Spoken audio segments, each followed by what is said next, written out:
Bora fechar o vídeo para falar sobre o Corinthians e um pedido de demissão que colocou ainda mais lenha na fogueira, crise no Parque São Jorge.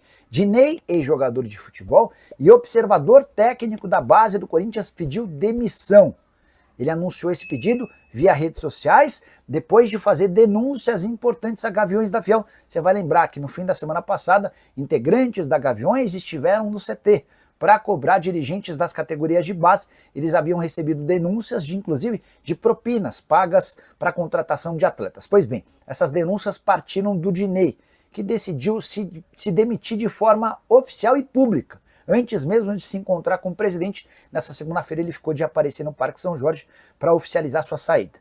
Na postagem que fez nas redes sociais, o Dinei escreveu o seguinte, abre aspas, estou pedindo demissão. Por você, Augusto, eu coloco minha mão no fogo, mas pelas pessoas que te cercam eu não confio. Não concordo com algumas coisas que acontecem na base. Só abre o olho meu presidente, fecha aspas. Essa declaração não poderia vir em um pior momento. O Augusto é alvo de 3 pedidos de impeachment. Nessa semana, a Polícia Civil deve fechar o inquérito da investigação Vaidbet e pode indiciar o presidente ao lado de outros 2 diretores em relação à base um verdadeiro caos. O Corinthians chegou a contratar desde o início da era Augusto Melo 86 jogadores para o Sub-17 e Sub-20. Entre as contratações mais polêmicas, a chegada do filho de um diretor das categorias de base, não, de um diretor da patrocinadora Master, tem contratação de um filho de um executivo de futebol da base, o Alex Brasil, tem contratação de um atleta como lateral esquerdo, só que ele era goleiro até o ano passado. O Corinthians acaba de fechar um contrato profissional com um atleta que foi dispensado da base sem sequer nem estrear, enfim, um verdadeiro caos.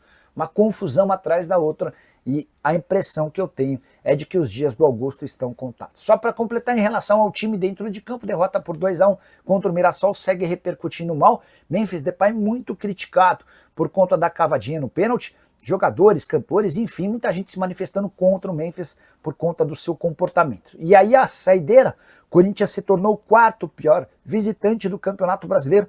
Nenhuma vitória, um empate e 3 derrotas. Só um ponto conquistado em 12 possíveis. Apenas Santos, Vasco e Juventude têm campanhas piores na condição de visitante. Bora mudar de assunto e falar sobre outra denúncia no Corinthians. Cada dia uma porrada diferente no torcedor corintiano.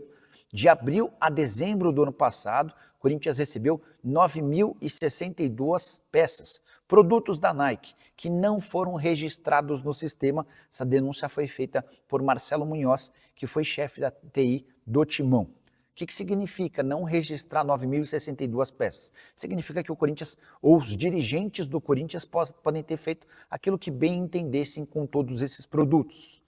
Você poderia repassar, desviar, vender a parte, vender sem comprovação, doar, enfim, algo que inclusive a Álvares e Marçal já havia apontado como algo extremamente grave. E aí um detalhe importante, o Corinthians já vem recebendo uma grana bem superior àquela que está estipulada no contrato com repasse de produtos. De acordo com o contrato atual entre Corinthians e Nike, o Timão teria direito a 4 milhões de reais por ano em peças. No ano passado foram 13 milhões e 200 mil reais. Se essa fosse apenas a única denúncia da era Augusto Melo, tudo bem, mas há uma série de outras. O Augusto é alvo de uma investigação que deve determinar o indiciamento dele e de mais 2 companheiros de diretoria na próxima semana por causa do caso Vaidbet. Tem também uma série de denúncias e contratações, no mínimo esquisitas, nas categorias de base. Lembra daquele episódio envolvendo a compra de colchões da Gazin? Tem mais um fato importante, o cambismo, venda de ingressos com participação, ao que se sabe, de dirigentes do Corinthians, enfim, um verdadeiro caos no Parque São Jorge. Para piorar, na noite desse sábado, o Corinthians perdeu por 2-1 para o Mirassol de virada no interior de São Paulo, em jogo do Campeonato Brasileiro.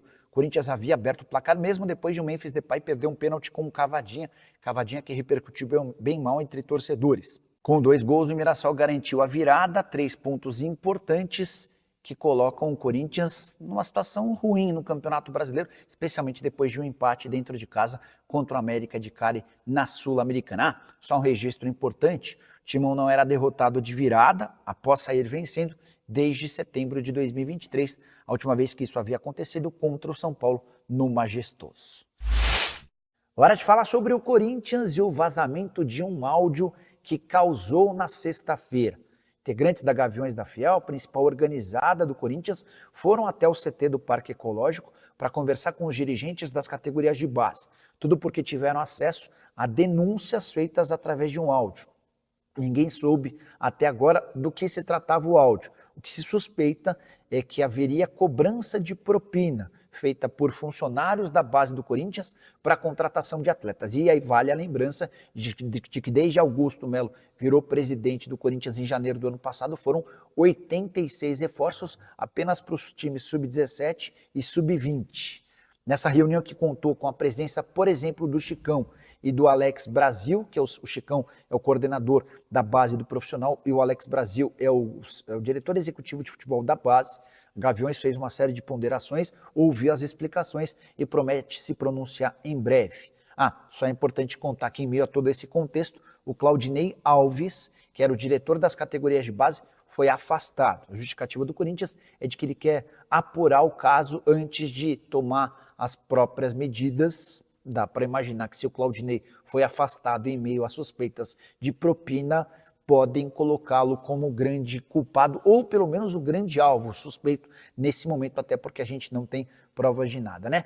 Só para completar, já havia contado para vocês que a base do Corinthians, além dessas 86 contratações, fez movimentos para lá de estranhos, como por exemplo, fechar com o filho do CEO da Esportes da Sorte, que é a patrocinadora master do clube, contratar um lateral esquerdo que até o ano passado jogava como goleiro, contratar o filho do Alex Brasil, que é o diretor executivo de futebol do Corinthians, e para completar, contratar recentemente, nos últimos dias, e assinar o primeiro contrato profissional com um atleta que passou até o início desse ano pela base do clube e nem sequer foi uma vez relacionado para os jogos. Hora de falar sobre o Corinthians em meio à turbulência política com chance real de impeachment do presidente Augusto Melo, a necessidade e busca do Timão por reforços. As prioridades para julho são um atacante de velocidade e um zagueiro, ambos que chegassem para ser titulares. Mas o Corinthians também promete buscar um lateral direito e um goleiro, que cheguem para, na teoria, serem reservas, mas que possam oferecer resistência para o Mateuzinho na lateral direita e também para o Hugo Souza no gol. Quero contar sobre essa busca por goleiro, até porque pintou um nome favorito, Santos, que já passou pelo Atlético Paranaense, pelo Fortaleza, pelo Flamengo e voltou ao Furacão no início da temporada. 35 anos de idade. Foi titular com Dorival Júnior e Fabinho Soldado nos tempos de Flamengo. Até por isso é um nome bem avaliado. Como ele tem jogado muito pouco, só uma partida desde que foi emprestado pelo Fortaleza ao Atlético Paranaense nessa temporada, é um nome que vem ganhando força. Fortaleza não vai colocar objeções e o Atlético Paranaense também não demonstra tanta vontade assim de ficar com o Santos, até porque o Mikael, de 21 anos de idade, tem sido titular absoluto. Todas as outras alternativas para o gol seriam bem mais caras. Tadeu do Goiás e João Paulo dos Santos, que já haviam sido especulados em outros tempos, demandariam a necessidade de um investimento relativamente maior.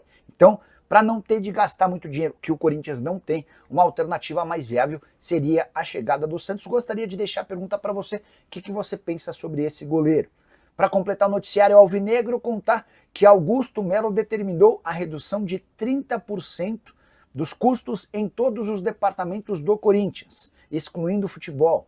Departamento financeiro, departamento social, todos os diretores foram informados que precisam reduzir em 30% os custos. Isso significa, a curto prazo, demissões em massa no Parque São Jorge. Há enorme preocupação dos funcionários alvinegros e esses, ao contrário dos atletas de futebol, ganham salários bem pequenos e dependem demais dessa grana para sustentar suas famílias. Fala pessoal, estamos aí com atualizações importantes do Corinthians.